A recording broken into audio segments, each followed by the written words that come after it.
QMJHL fans, welcome back to our Facebook Live on Monday night. Today's guest, as you can see by the screen, is Tristan Luneau, defenseman for the Gatineau Olympiques. So, Tristan, welcome. Yeah, thank you. Thanks for having me. No worries. Thanks for taking the time in your busy season. So, as we'll do in weeks past, people who are watching online, you can throw some comments in the comment section, and we'll try to pull them up and ask your questions to Tristan as we're doing this recording. If not, then we'll just get going. So, Tristan, if we can start off, I'll just start off today. Usually we start off by talking about the NHL draft, but today I just want to talk about your hockey career. I mean, how'd you get into hockey? What age did you start? How did it all get started for you? Well, it started pretty early, I would say. My older brother was playing hockey and wanted to be like him, so uh, probably started skating at the age of, I don't know, 4 or 5, and played some organized hockey at like 6. And uh, from there, like I said, I wanted to be like him, so I kind of followed his step and went up the ranks, and that's basically how I got into hockey. And what's the age difference between you and your brother? 3 years Okay. difference. Yeah, So hard fights out on the ice, I guess. yeah, for sure. No, I was always playing with him and his friends, and they were older, so I was definitely fighting a little harder to be at their level. What was toughest, getting the last slice of pizza or getting the puck off of him? Uh yeah, no, he's a big eater, so I would say the pizza because on the ice it was pretty easy for me to get the puck, but no, just jokes. Pretty good player. Still plays for fun, but it's always fun to go back on the ice with him and remember the old days when we played together or against. And I believe your dad played as well, some U18 AAA hockey or something like that. Yeah, he played hockey till the juniors level, but always loved it, and he still loves it a lot. Loves to watch my games, and still around. We love to talk about hockey, um, and my mom's a skating coach too, so everything in the house pretty much evolves around on the ice, and for its skating, and for the boys, me and my brothers, it's more hockey, but everything's centered around that. Was your mom, was she like your first skating teacher? Was he a skating coach to you at all? Yeah, for sure. Growing up, I used to do like small skating shows. I wouldn't call it figure skating, but Hmm. definitely like skating shows. Me and my brother would do when we were younger, and she would also go on the ice with her, early in the morning, and just work on some edges and stuff that they do in figure skating, and that definitely helped me. As a hockey player so far. Definitely. Shows on the ice, you got a pretty good stride out there. So definitely some good counseling you got there. I saw you were born in Trois-Rivières. Did you grow up in that region? No, I was born in Victoriaville. I Oh, played in okay. Trois-Rivières for 3 years, and we moved to Trois-Rivières while me and my brother we were playing there. I played Bantam and my 2 years midget there. So Okay. uh, yeah, but no, there's a lot of people that thinks that I come from Trois-Rivières, but I'm actually from Victoriaville. Oh, fair enough. Way to call me out on that one. Okay. Did you grow up a Tig fan at all? Going to Yeah, Tig games or? yeah, big Tigers fan. Know, so my best memories growing up is going to watch them, and um, playoff hockey in Victoriaville was pretty big, and it's a pretty small city, but it gets pretty wild in that the Colisée des Jardins. So uh, I got great memories going there with my family, and going to watch the old Tig de Victoriaville. Who was your favorite player growing up? Did you idolize one from that team, or you were more looking at pros? No, I loved watching Comtois when he was in Victoriaville when he was playing there, and um, at that point I wasn't really looking at defense, but more so the best players, and he was a great Mhm. player, and so I loved watching him. And it's funny now that I got the chance to meet him in Anaheim, and spend some time with him, go to dinner, and I used to watch him, and now can have a chat and a casual dinner with him. So it's pretty cool. I was going to say, you're already throwing in that segue to my upcoming questions about your draft. So for people who don't know yet, you were drafted by the Anaheim Ducks last summer. How was that whole experience? Obviously, you got to get drafted in Montreal, which is pretty close to home. Now we know you're from Victoriaville, but I mean, how was that whole experience for you? It was great. Like you said, the draft was in Montreal, so a lot of my family members and close friends were able to be there, and they just supported me my whole life. So it was fun to have them by my side. So that was definitely a huge advantage, and also the fact that I got the chance to get drafted. That's huge too. Yeah. So there's obviously players that are going to be at the draft and they don't get drafted, and so a little disappointment, but got the chance to hear my name and by a great organization as well. A lot of Quebec players, so definitely easy to know that you're going to a place where you're not going to be alone. You're not going to be the only French guy over there. For sure, for sure. And obviously, you got drafted in the Q as the first overall pick, so you didn't have to wait that long. But how was the stress waiting to hear your name called for the NHL draft? Were you stressed at all, or were you just confident heading into it? Yeah, there's definitely a lot of stress. Looking back at it, maybe I shouldn't have that stress because it's a cliche a little bit, but it doesn't really matter what rank you go, but it's your draft and you want to do well, and we're all super competitive as individuals. So for sure, I wanted to go as high as possible. So I think that's where the stress came from, but Mhm. it was definitely a relief hearing my name in this the second round. And I think from a previous conversation we'd had with Maverick Lamoureux, he said you guys got to pick your draft song this year. Which song did you pick for when you got called out? Oh, I can't remember. It was only for the first rounders though. Like, Okay. um, there were no songs for second to seventh round, but uh, I can't remember. It was probably some Luke Combs or some country type songs. But honestly I can't remember. You're a big country guy? Yeah, I love country, love rap as well, but no, I love country. No, no country before a game, I guess, right? No, exactly. That's where the rap songs comes in. It's a little better for pregame. What's your go-to song? What song gets you going before a game these days? Um, like pregame songs. Yeah, yeah. What song you if you could throw on one song to get you fired up for a game, you have one go-to? Uh, wow. Definitely some Little Baby. If I had to pick one song, probably be Drip Too Hard. But I just put a playlist on shuffle, and I got a lot of Little Baby songs in my There, playlist. there you go. And you let the DJ take care of the rest during the warm-up, right? Yeah, exactly. So going back to that draft, I mean, obviously we just mentioned you were a draft pick of the Ducks. Two other QMJHL members also were drafted by the Ducks in 2022, and Nathan Gaucher from Quebec, and your own teammate Noah Warren. I mean, how was that whole ambiance? I mean, obviously you guys all get drafted to the same team, then you probably travel to the camp together. I mean, how is it, having those guys by your side?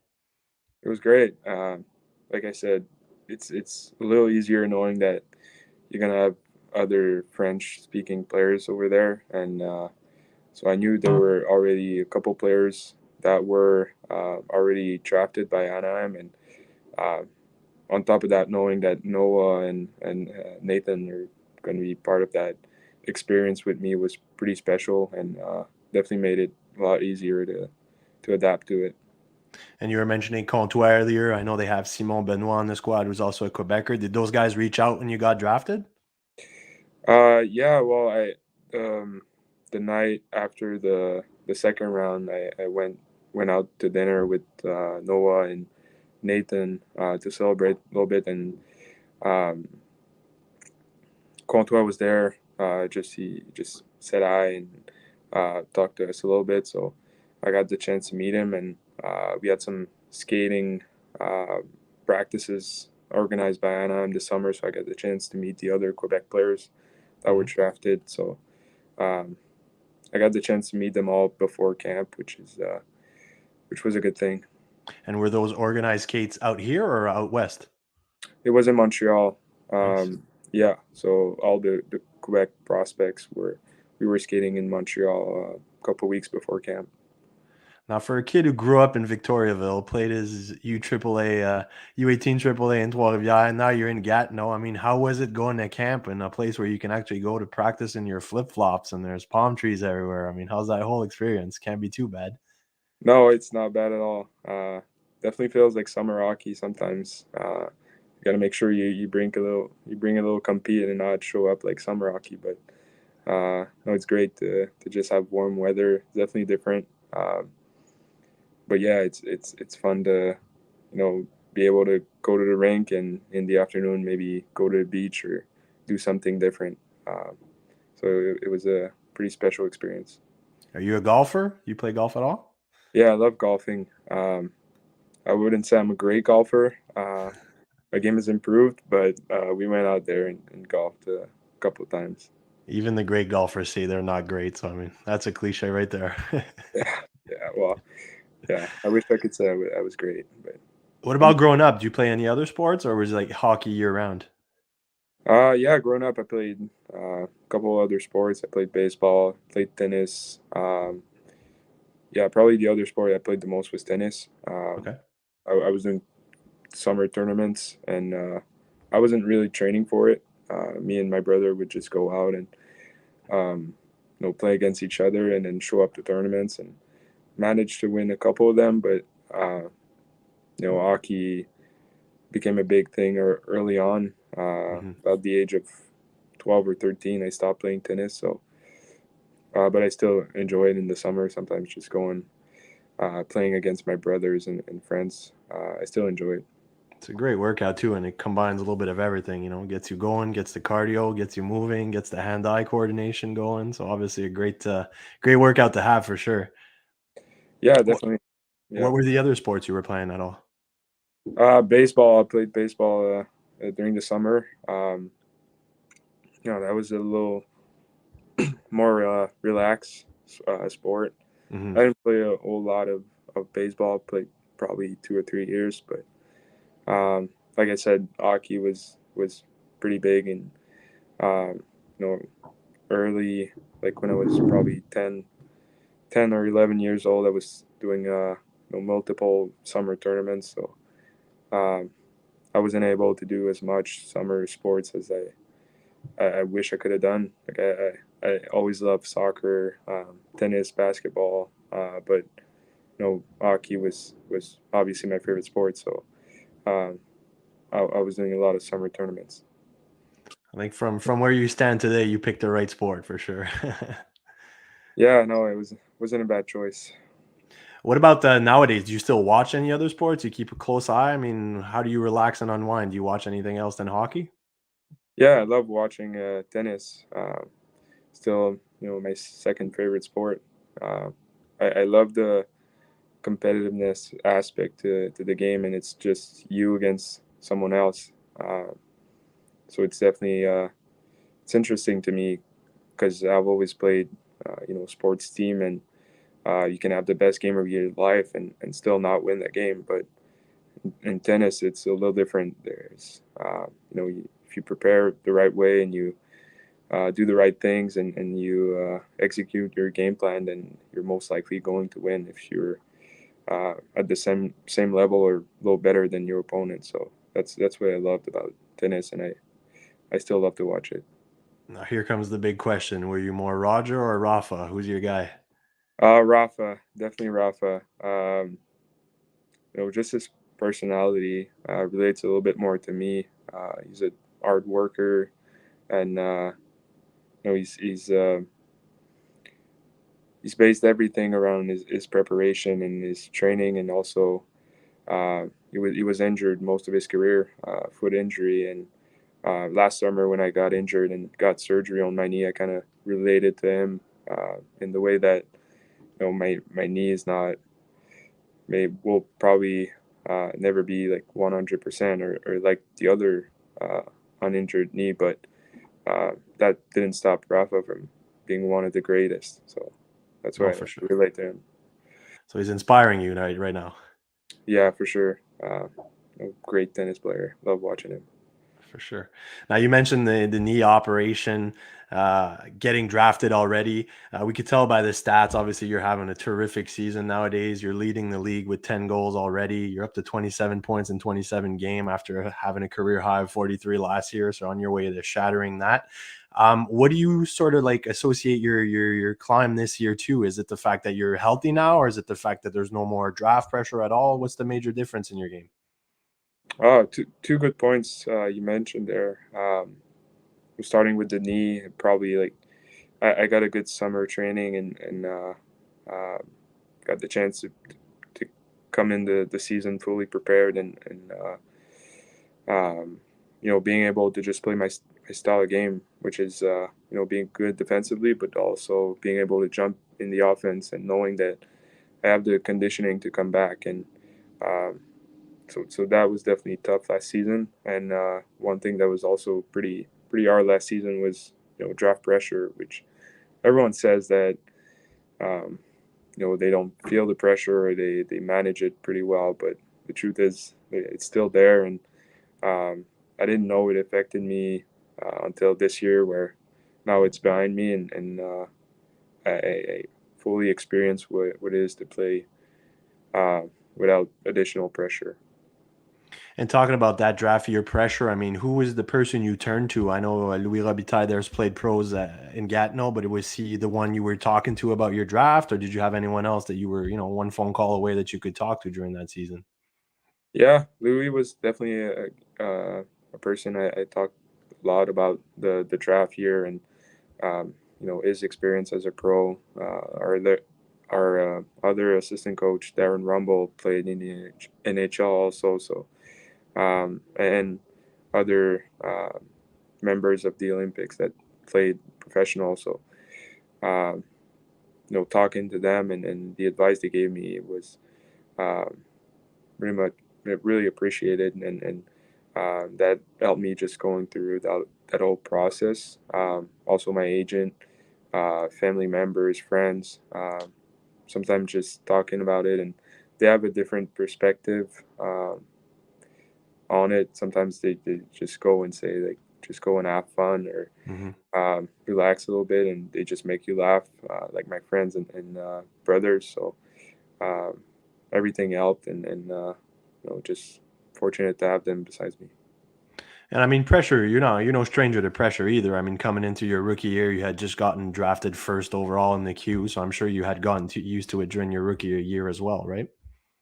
No, yeah, it's I would say it's a different kind of pressure because it's not coming in from the journalist or the media, but it's Hmm. more so coming in from yourself. You want to, it's your time. It's your time to produce and show what you're worth.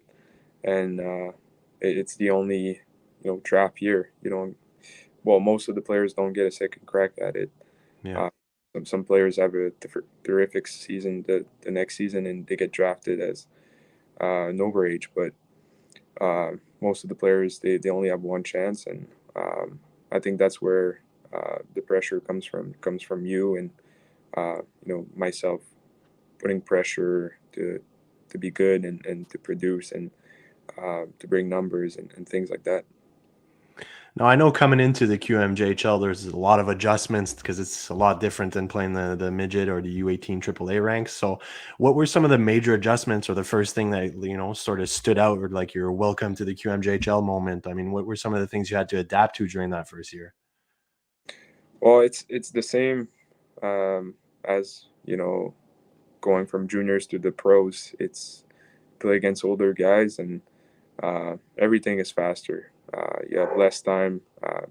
Guys are moving faster, but also moving the puck faster, and execution is a lot better. So, um, as a defenseman, you have to make reads a whole lot faster because Yeah. the play around you is faster. So, um, things like that, the size, the hockey IQ. There's a lot of great players in juniors, and you can't underestimate any one of them because um, it's going to be bad for you. You're going to get scored on, and just being more careful and being prepared also to play, being able to recognize who's their best player and respect them. For sure. And looking back at that year, did any veteran on the Gatineau Olympics take you under their wing type of thing? Yeah, for sure. I played first half of the season with the 20-year-old defenseman Cal Avlina, and he was a really reliable defenseman. He was throwing hard body checks and great skater. He was a really good shutdown defenseman, and that definitely made the transition a whole lot easier for me because um, I was more of a offensive type defenseman at my year at 16-year-old, and I with that comes the mistakes, and knowing that he would always be there to kind of repair my mistakes and make the game easier for me was a little stress relieving for sure. Yeah, he was a little human boulder, that guy. He was a little beef guy who loved to throw them hits around for sure. Yeah, great guy too. For sure. Now, obviously, going into your third year this year, you're more of the veteran. Looking back at those two past teams you had in Gatineau compared to this year's team, what's the major difference? I'm sure you guys feel you could go all the way this year, but I mean, what's the main difference between the past editions compared to this year? Well, we're more matured. That's for sure. We kind of learned the hard way how to win through our first two experience in the playoffs. It didn't go the way we wanted it to be, and we didn't go as far as we wanted to. But um, we learned from that, and I feel like we understand a little bit more what it takes to win. And sometimes it's not the pretty play, but it's going to be the efficient play, and everybody's got to have a role, and everybody's got to accept that, and that's kind of what we figured out from our first 2 years. And what is uh, really cool is that we have a lot of players that went the 3 years with us, and our kind of our core in our team is pretty much the same as my 16-year-old year. So uh, we get to know each other a lot better than if our core had changed and things like that. So Mm-hmm. that I would say that's the big difference is we're more mature and we understand what it takes to win. And it's definitely a great move by the management to keep you guys in that core intact, so you get to grow through those experiences together as well. So, Yeah, um, 'cause- yeah, no, go for it, go for it. yeah, but it's a great point because I think also what's the main difference this year is the team spirit and the way we were close to each other, and that's a huge part. And sometimes you don't understand it when you're young, but if you want to win, you have to have 19 brothers besides you, and it's a whole lot easier to go block a shot or take a hit when it's for a good friend and not just for a QMJHL teammate. No, for sure. And it shows that you guys are more of a tight knit family group type of thing now. Obviously, having the dad of the family, if you want to call him that way, in Louis, and then trickle down effects to all those the brotherhood that's down there. Yeah, I was just going to bring up earlier. Obviously, we mentioned you having less pressure with your draft here in the rearview mirror, but you also have a bunch of guys. Just to name a few, you have Zach Dean, Sam Savoie, Noah Warren. You've all gone through that draft year now. So do you sort of feel like the weight's off your shoulders now, and you guys could just grow together and sort of build towards something new, which is this season, the end goal being probably the President Cup, I guess. yeah. It's the same way that knowing that I would have Quebec players in Anaheim. It's the same effect here in Gatineau. You're not the only one drafted, and talking to other guys that are drafted and or wish to be drafted in the future, you get to know what they're working on and what their skill coaches and their uh, respective teams say on their game and what they want to improve. So we get a lot of feedback uh, from the skill coaches and the organizations that drafted us, and we get to share that between us, and makes it a lot easier. Speaking of which, you're one of the prime shutdown defensemen. Now your offensive side is showing as well. I mean, what are some of the things, the Ducks organization told you to work on throughout the season? Mostly execution and moving the puck really fast. And that was probably the one thing that I thought was the hardest to do in the QMJHL coming back is you have a little bit more time, and you think that you can hold on to the puck a little more. But the truth is if you want to go up the ranks, you have to think as if you were in the NHL and move that puck as if Trevor Zegras was on your line, and that's the main thing. I keep trying to improve is how quick I can move the puck, and even though I have space, it's a whole lot easier to just move it as fast as I can and give good passes to my forwards that I have to trust them that they'll have to make the good play and do something with the breakouts and the transitions you make. Did you get to meet Zegras and Drysdale and those young bloods from Anaheim yet? Yeah, well, I can't. I didn't have a bunch of conversations with them, but I was on the ice with them and going through drills and just hearing them in the locker room and looking at their preparation and things like that on and off the ice are pretty inspiring. So yeah, that was definitely a great experience to have some of my idols on the ice with me. For sure. And obviously we only have a few minutes left, so I just want to get around quickly to that. But we mentioned you and Noah Warren, your partners in Gatineau, you play together, drafted by the same organization. Have you ever given some thought to the fact that maybe one day you guys will be competing for that same spot on the Duck squad? Yeah, it's definitely, we haven't talked about it, but it goes without saying. You're on the same team and you're fighting for the same spot, but at the same time, that's on the ice, and it's not going to be our decision. So it's not going to ruin any of the friendship that we built there in Gatineau, and we're just glad that we'll be able to go through that process together, and if we are able to both play on the lineup, it would be awesome, and we both know that. For sure. Now, just to finish off, obviously, just I want to get some quick hits in there, just so that people, the fans, want to meet, want to know what happens behind the scenes in Gatineau, everything. So I just want to ask a few questions about your teammates. So the first one I'm going to ask: who's the class clown? Who's the funny guy? I'm pretty sure I already know the answer, but it's yeah, 93, Samuel Sagua. Yeah, for sure. Yeah. What he keeps the boys loose in the room, I guess.